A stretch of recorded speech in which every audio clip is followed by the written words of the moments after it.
of AAM literary awards, Ms. Tamika Newhouse. For me, this was always going to be what I was going to do. I had told my mother at 12 that I was going to move to Atlanta.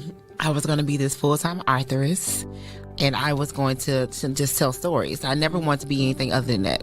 And I've been writing stories since I was maybe 8, 9 years old.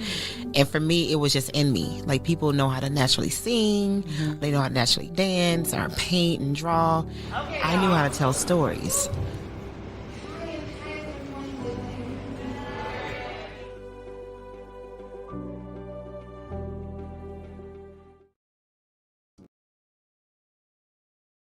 Here's what you missed at this year's Black Writers Weekend. On Thursday, we kick off the first day of Pitch Fest before getting into our first panel. Then we end the night off mixing and mingling. After check-in and orientation on Friday, we start the second day of Pitch Fest. From 10 a.m. to 5 p.m., our guests, experts, and vendors exchange stories and information through panels, workshops, and tables. And of course, we celebrate it with a social. Saturday is a bit of a scavenger hunt. Across 6 locations, we have workshops, panels, book signings, performances, and more. Our final day is the 15th annual AANBC Awards, complete with red carpets, live music, and lots of honorees. Thank you to everyone that came out this year, and we can't wait to see you in 2024. For more information, please visit blackwritersweekend.com.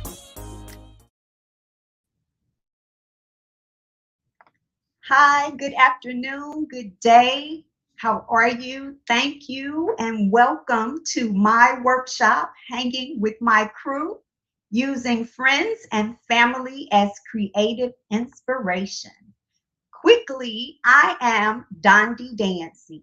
My professional gig is I'm a paralegal, which means I actually ghostwrite for a living. That is, I write documents all day long. I simply don't put my name on them. And because my day job is very contentious and awfully stressful, in the evenings and on the weekend, my creative identity blossoms, and my pen name is C. Elise. I have a creative footprint on Substack as well as Medium, and I love to create and build upon creative community. I really appreciate each and every one of you for your time this evening, and I welcome you to my community and hope that you will extend the same welcome to me and have me in your community. Now, quickly, why friends and family? Well, for a number of reasons. Because they live very entertaining, often imaginative, always experienced lives. They are emotional and they feel and sometimes share in our emotions. They are complicated and they also attempt to understand. In short, they have a view.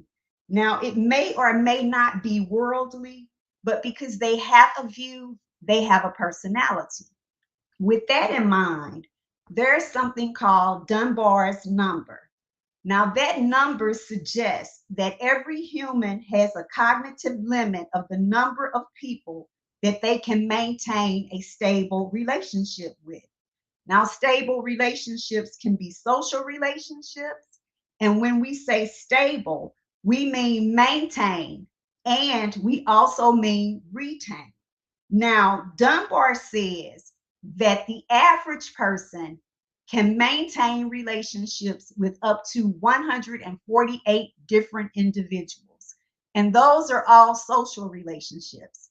So social relationships will always put you in a social setting. Whether or not that's fun, that is up to you to decide. But as minorities, we know that because we are a social people, Our Dunbar's number extends all the way up to 1,500 individuals. Now, whether or not we maintain those relationships, again, that's entirely up to us. And of those 1,500 individuals, you can almost guess, almost to the number, that 10% are going to be very good friends. They're going to be in one or more of your main circles. 50 of them are just going to be a friend. 10 of them may or may not be a good friend. 150 will have some type of meaningful contact. So maybe they may be your neighbor that you speak to every day, or just the postman. 500 of them will be an acquaintance. So that's someone you deal with professionally. Whether or not that extends to something personal, that's entirely up to you. But as a minority, you can recognize up to 1,500 individuals by face. And you know how we are. We have kinfolk, we have skinfolk. And in a lot of instances, we will claim skinfolk as our kinfolk because we have a lot of cousins. Whether or not we want to claim them is totally different. Now, you as the writer should always seek creative inspiration.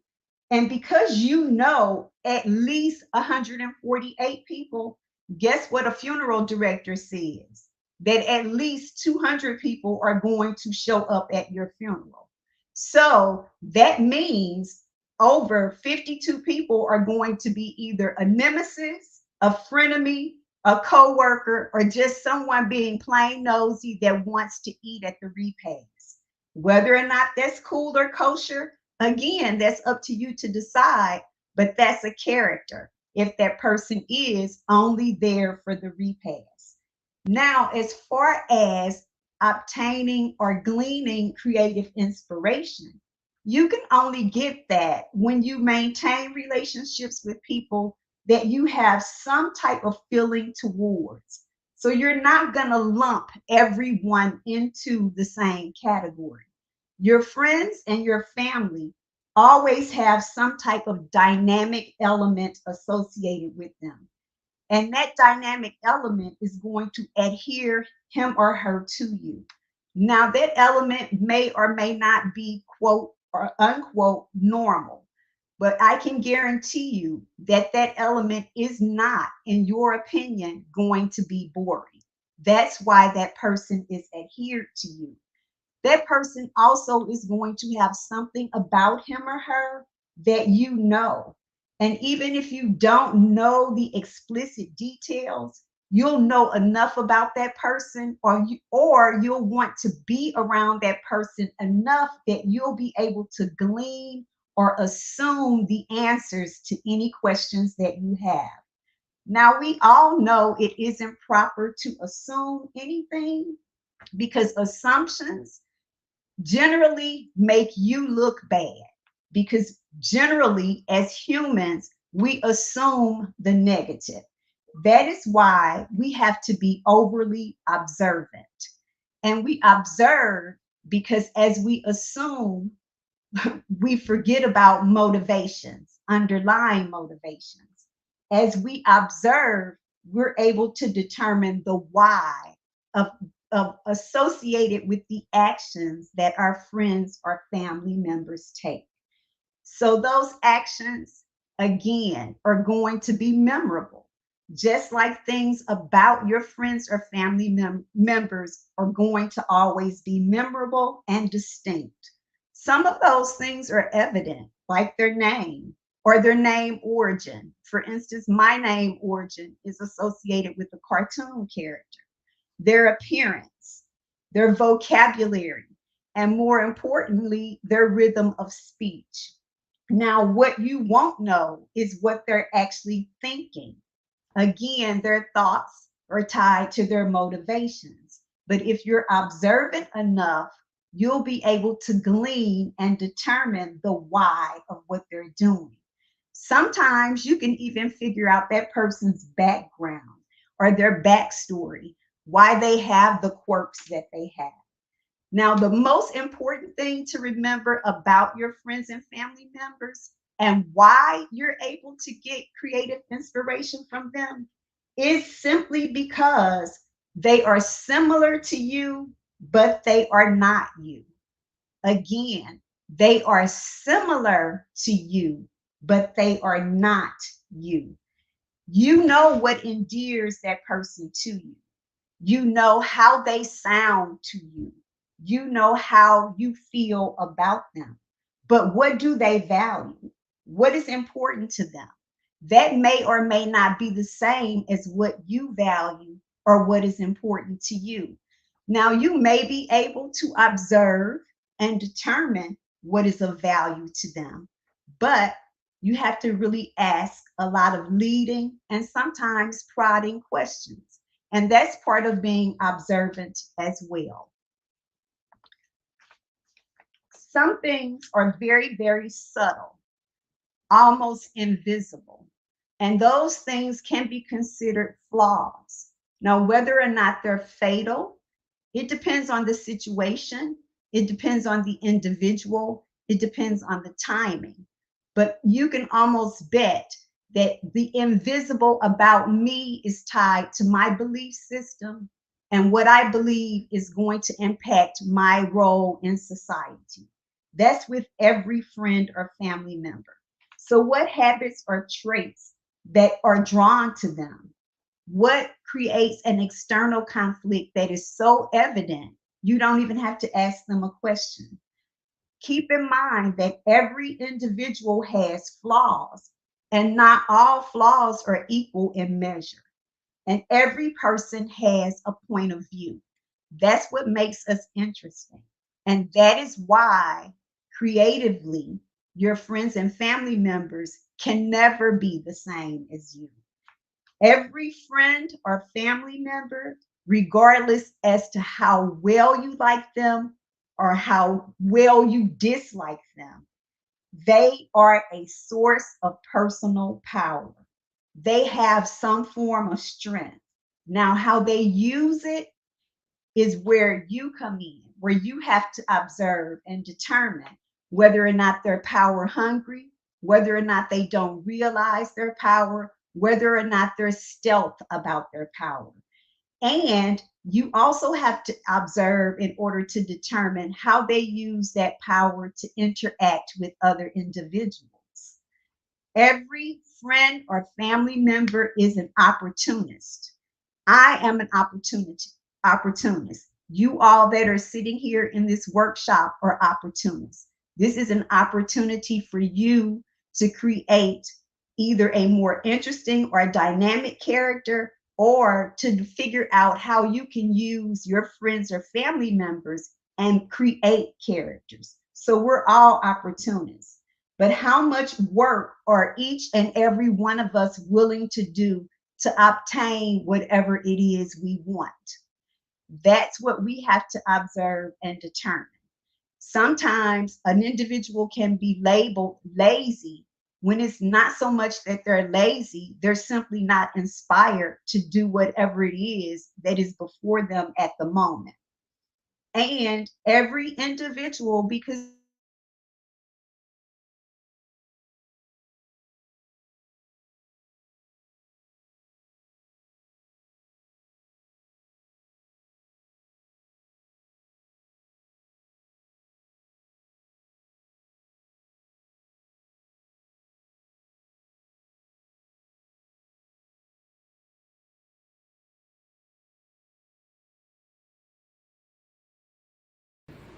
Okay, y'all.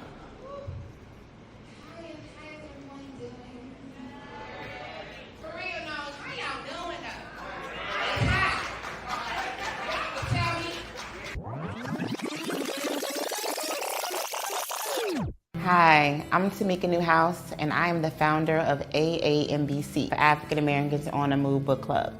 Back in 2008, I was in San Antonio, Texas. I wanted to be a part of a book club, but I didn't know anyone in the city. And I felt it was kind of weird to walk up to other grown women and be like, hey, you want to read with me? You want to be my friend? So therefore, I took to MySpace and I started to talk about the books I have read. Through that format, I met hundreds and hundreds of writers, and I decided to talk about their books and launch their books and give them a platform.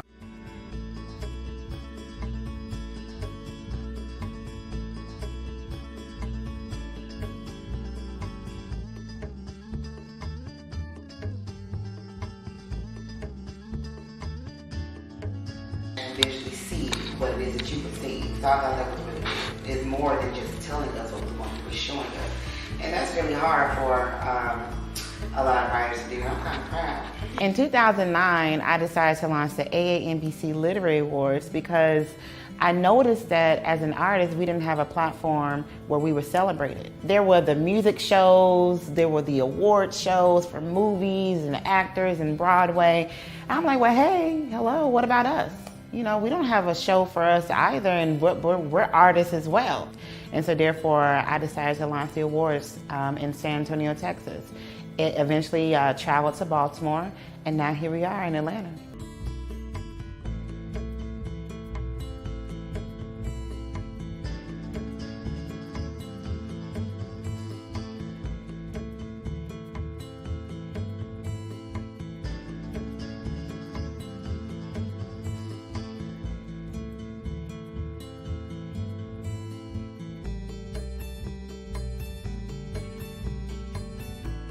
It's not about one person, it's not about one genre, it's about all of us as a unit.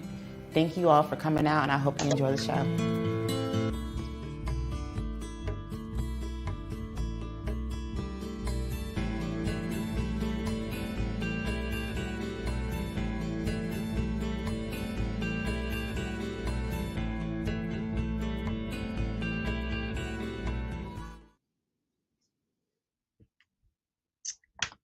Apologies for that, everyone. Whew, I'm sorry for that. I was stating that every friend or family member has social impact. Whether or not they acknowledge or integrate their social impact to the point where it is evident to everyone in their circle or to the entire environment is personal choice. We don't all integrate our full personality when integrating with everyone all the time.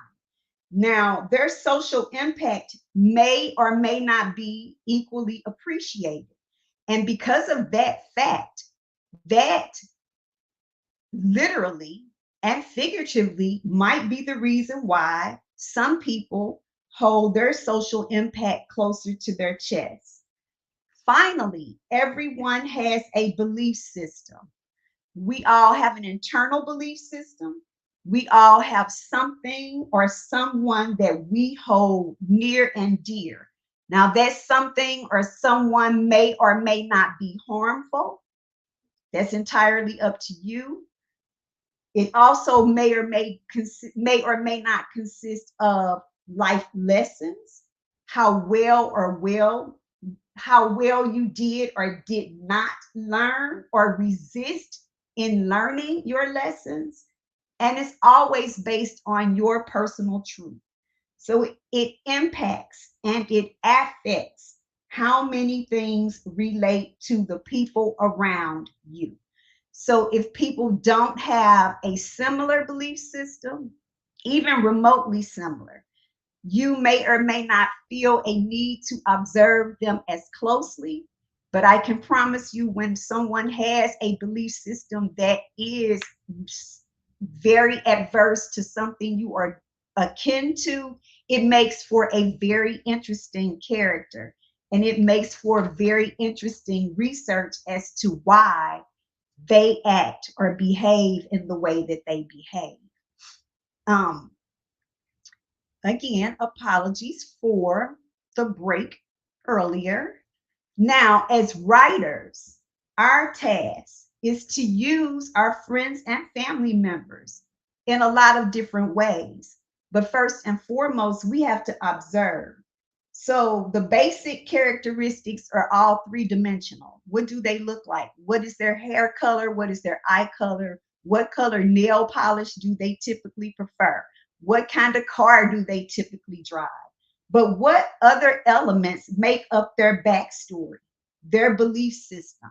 You need to know that, because that information is going to enhance not only your character, it's going to enhance your story. And it's only going to exist if you observe. And when it exists through the length of your story. So you can have a short story or you can have a full-length novel. It can be a tome, but it will exist through the length of that story. You also need to observe their mannerisms or their lack thereof, because some people truly are very ill-mannered. But ill-mannered individuals make for interesting characters. What sets that person apart? What actions do they normally take that you consider is ill-mannered or you consider to be cultured? And what about those mannerisms can you add to your story or your character to make it more interesting? What facts or features are so unique or unique enough that they stand out, yet still fit into the premise of your story? I can tell you something about me a lot of people don't know. I don't even talk about it a lot. And when people find out, they're truly very surprised. But at one time in my life, I jumped out of airplanes. Whether or not that was the wisest thing to do, that's for someone else to judge if they're going to use me as a character in their story. But who would have ever thought that a 112-pound woman would jump out of an airplane when a wind gust has the strength to knock her back into the airplane? But we all take risks. What is most recognizable? But not only recognizable, what is most interesting about that friend or family member? What exactly distinguishes him or her from you? Why is this person your friend? Not so much as why you have things in common with him or her, but what is so uncommon that it draws you to that person? What opinions, what point of view, what is so inconsistent with the mainstream norm that it's an exception that would make that person interesting as a character? What unexpected traits or features set him or her apart from you and the rest of the family? Because we all have one. Whether or not you call him or her the black sheep, that's up to you. But what makes that person so unique, so different from the family, other than the negative? What positive features or traits or characteristics can you observe and pull out and put into a character? How can you breathe life or add more depth into the people you already know? We all know someone that we would love to give a makeover. We all have a relative that is stuck in an era that they simply will not give up. Does that not breathe life into that person? What more could you add to that person? You have to take the reader from believing that that character has a flaw to knowing that that character has a flaw, and then knowing that that character is healed. You have to figure out what options you are going to create to move those character traits in the opposite direction and keep that character interesting. So here's the other thing, because we are talking about using friends and family members as characters or inspiration to create characters. You got to know the consequences of what you create. So what are you going to bump up against that you don't like? So you also have to observe the negative. So what about that individual is so annoying that if you could just grab them by their neck and shake them and shake some sense into them, what right into a character? What is so original or what is so normal and typical that you can flip it on its head and make it an original trait to complement or demonstrate that your family member is an antagonist, a protagonist, or a minor player in your story or in your creation. Now, again, our goal always as writers is to create someone that is endearing, whether or not they have flaws. We have to determine how the character is going to react to the flaws that exist, that are in subtext, that are implied, that just could be in the next story. How do you make that character speak? What is larger than life about that individual? And remember, when you have a character that is larger than life, he or she is always going to face consequences that are larger than life, and that includes failures. So you as the writer have to make that person react humanistically to his or her failures. What consequences may or may not be positive? So again, we all have a family member that has some negative trait about him or her, or some positive traits about him or her that either annoy, that are so endearing that we just love, love, love that person, or we love, love, love to hate that person. We all, again, as minorities, can recognize up to 1,500 people. Whether or not we maintain a relationship with those individuals is entirely up to us. In a lifetime, that may be pretty difficult to do. But if you think about it, 1,500 people, if you take 10% of that, that's a lot of characters. That's a lot of observing. That's a lot of complimenting.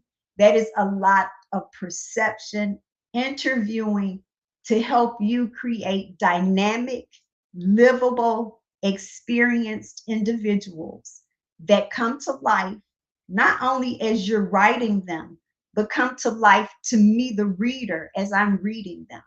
Because again, that is our job. Our job is to invent escapism for our readers. And we don't want our readers to start reading something and say, this is similar to my life and so boring that I could just live my life. I don't have to read this to escape. Again, why your friends and family members?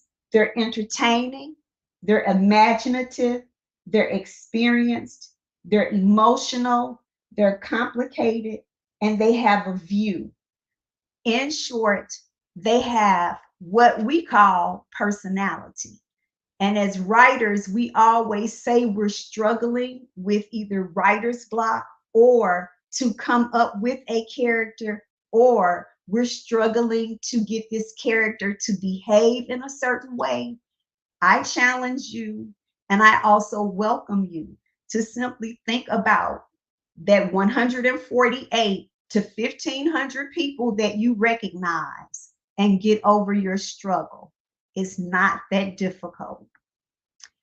I also would like to invite each of you, if you have time now or in the near future, to open write, where you can describe two of your best friends, two of your best or most endearing family members, or you can flip it on its head. You can describe two of your worst nemesis or two family members that you literally loathe to see them coming. But whatever you select to do, just start writing down for 10 to 15 minutes everything about that person that you have observed recently or in the past. And then take 5 minutes to identify the two best words, phrases, or sentences that describe that individual. I can guarantee you will come up with a theme. You'll be able to trend that theme into a setting or a situation. You'll also be able to determine what consequences are associated with their failure to react to a situation. And those consequences can be positive or negative. So again, characters are there. They're all around us every day. They don't have to be friends or family members. They can be coworkers. They can be acquaintances. They can be your nemesis or your outright enemy.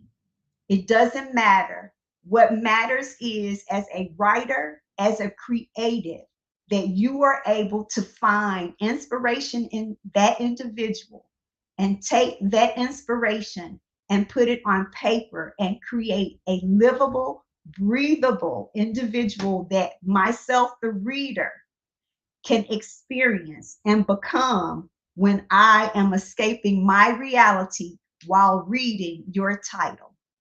And that is all that I have for you all this evening. It was very short and sweet. Again, I apologize for the technical difficulties earlier. And I would like to give a personal thank you to AAMBC and Miss Tamika. I hope you enjoyed the presentation. Tune in with them again. Check out her website. She always posts upcoming workshops and has other opportunities for creatives such as ourselves. Thank you. On the 12th day of Christmas, my true love gave to me 12 stars are leaping, 11 drummers drumming, 10 ladies dancing.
That's the problem. You don't have a choice. one thing I didn't do was It don't matter.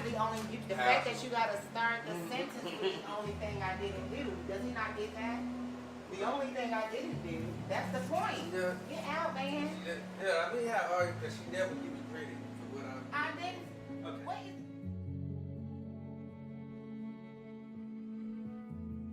is How my journey with being a parent evolved, I would have never even guessed that. I wouldn't even never said that was going to happen a day in my life where I would not enjoy being married, where I would not enjoy being a mother.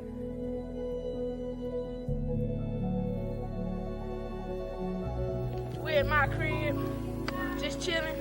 We're gonna let y'all see this what that's Christmas. You know, we tried real hard to do this just right, but no, they wouldn't let us. They just wouldn't let us. We wanted this to be perfect, but you know. Yeah, whatever. Hey. Delphi. Delphi. Make a face at